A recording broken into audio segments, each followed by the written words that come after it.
Good morning to all. Welcome to TSN school. हम पढ़ रहे हैं कक्षा 9वीं हिंदी की पाठ्य पुस्तक स्पर्श भाग 1 का पाठ्यक्रम। आज हम स्पर्श के गद्य भाग से पार्ट 3 पढ़ेंगे।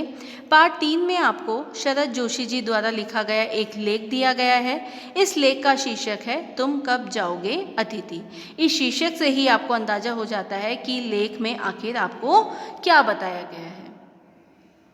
लेखक जो है अपने घर में आए हुए अतिथि से बहुत परेशान हो गया है, क्योंकि वह अतिथि उनके घर में टिककर बैठ गया है और जाने का नाम ही नहीं ले रहा है। हमने इसके पिछले भाग में पढ़ा कि किस तरह से लेखक को उनके अतिथि के आने से कितनी परेशानियां हो रही है, आर्थिक रूप से भी और व्यवहारिक रूप से भी, क्योंकि अतिथि को आए हुए उनके घर में 4 दिन हो चुके हैं।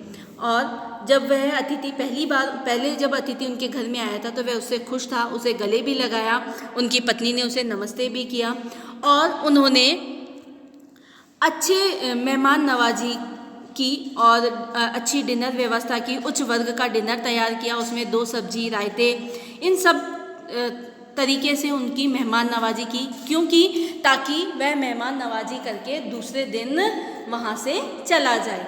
लेकिन वह जो अतिथि है वह बिना बुलाए उनके घर में आ गया और टिककर बैठ गया है और जाने का नाम ही नहीं ले रहा है। इससे लेखक को कितनी परेशानियां हुई, ये सब हमने इसके पिछले भाग में पढ़ा। अब आगे पढ़ते हैं। तीसरे दिन की सुबह तुमने मुझसे कहा मैं धोबी को कपड़े देना चाहता हूँ। जो अतिथि है अब वह कह रहा है कि मेरे जो कपड़े हैं वह धोबी को देने हैं। मतलब अब तीसरे दिन भी लेखक को ये अंदाज़ा हो गया कि ये अतिथि जो है अभी भी इस घर से जाने का नाम नहीं ले रहा। ये आघात अप्रत्याशित था। आघात अप्रत्याशित क्या कह रहा है कि मुझे बड़ी ही वो लगी, मतलब मैंने ये चीज़ सोची भी नहीं थी। अप्रत्याशित का मतलब मैंने ये चीज़ सोची भी नहीं थी। अचानक से तुमने मेरे हृदय पे एक मार्मिक चोट कर दी है। मतलब तुम अब कपड़े भी यहीं पर धुलवाना चाहते हो, धोबी को कपड़े देना चाहते हो, इसका मतलब तुम आज भी यहाँ से नहीं जाओगे। इसकी चोट मार्मिक थी। तुम्हारे सामीप्य की वेला एकाएक यूं रबर की तरह खिंच जाएगी, इसका मुझे अनुमान न था। सामीप्य मतलब तुम्हारा जो करीब, तुम्हारे आने की जो बेला है, तुम जो मेरे घर पर आए हो, मेरे समीप जो आए हो, मेरे यहाँ रहने जो आए हो, यह इस तरह से खिंच जाएगी, मैंने कभी भी नहीं सोचा था। पहली बार मुझे लगा कि अतिथि सदैव देवता नहीं होता। हमने पढ़ा है, हमने सुना भी है, अतिथि देवो भव, है ना। अतिथि देवो भव यानी अतिथि देवताओं के समान है। लेकिन आज लेखक को यह प्रतीत हो रहा है कि अतिथि हमेशा देवता भी नहीं होते, वह मानव और कुछ थोड़े अंशों में राक्षस भी हो सकता है। ये उनको क्यों सोचने पर मजबूर हो गया? क्यों? क्योंकि जो अतिथि है वह उनके घर में टिककर बैठ गया है और जाने का नाम ही नहीं ले रहा है। तो अब उन्हें क्रोध आ रहा है, गुस्सा आ रहा है कि अब हम कब तक इनकी मेहमान नवाजी करें। तो अब ये जो अतिथि है इनको देवता नहीं लग रहा है, क्या लग रहा है?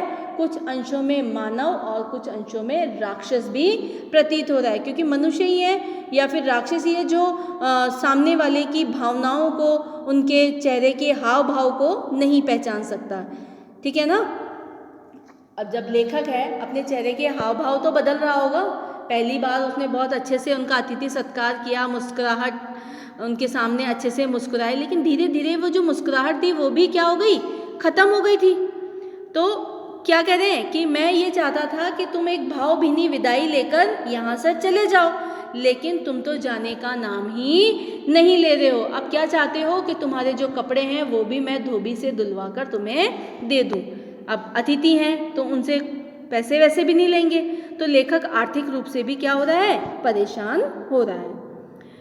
किसी लॉन्ड्री पर दे देते हैं, जल्दी धुल जाएंगे। मैंने कहा, मन ही मन एक विश्वास पल रहा था कि तुम्हें जल्दी जाना है।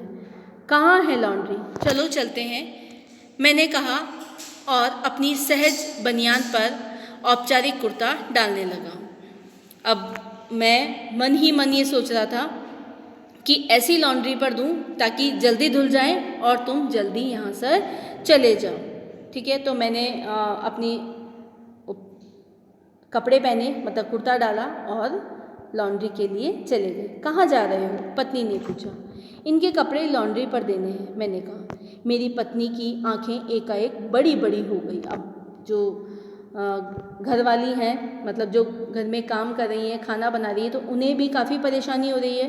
तो अब वह गुस्से से देख रही है। आज से कुछ बरस पूर्व उनकी ऐसी आंखें देख मैंने अपने अकेलेपन की यात्रा समाप्त कर बिस्तर खोल दिया था। मतलब आज से कुछ समय पूर्व, मतलब हमारा जब मिलन हुआ था तब अकेलेपन, मतलब हमने एक साथ रहने का विचार बनाया, मतलब शादी की।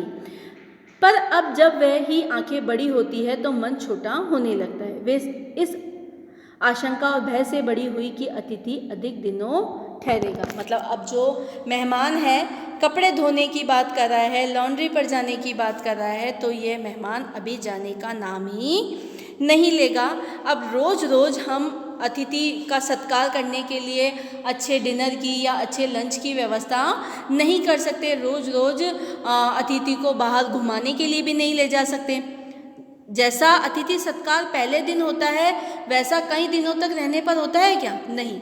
घर वालों के मन में अलग अलग तरह के विचार आने लग जाते हैं और आपस में हम कानों में फुसफुसाने लगते हैं, मतलब धीरे धीरे बात करके कहने लगते हैं। लेकिन अगर वह अतिथि हमारे चेहरे के हाव भाव से भी नहीं पहचानता है कि हम उससे परेशान हैं, तो वह अतिथि सच में अतिथि नहीं, मतलब देवता नहीं, क्या बन जाता है? राक्षस बन जाता है। और आशंका निर्मूल नहीं थी। अतिथि तुम जा ही नहीं रहे, लॉन्ड्री पर दिए कपड़े धुलकर आ गए और तुम यहीं हो। अब लगा कि कपड़े धुलकर आ जाएंगे उसके बाद भी तुम चले जाओगे, लेकिन कपड़े लॉन्ड्री से आने के बाद भी तुम जाने का नाम ही नहीं ले रहे। तुम्हारे भरकम शरीर से सलवटे पड़ी चादर बदली जा चुकी और तुम यहीं हो। तुम्हें देखकर फूट पड़ने वाली मुस्कुराहट धीरे धीरे फीकी पड़कर अब लुप्त हो गई है। मतलब अब जो तुम्हें देखकर हर बार मुस्कुराहट हम मुस्कुरा रहे थे, वह मुस्कुराहट भी क्या हो गई है? फीकी पड़ गई है। लेकिन तुम जाने का नाम ही नहीं ले रहे हो। ठहाकों के रंगीन गुब्बारे जो कल तक इस कमरे के आकाश में उड़ते थे अब दिखाई नहीं पड़ते हैं।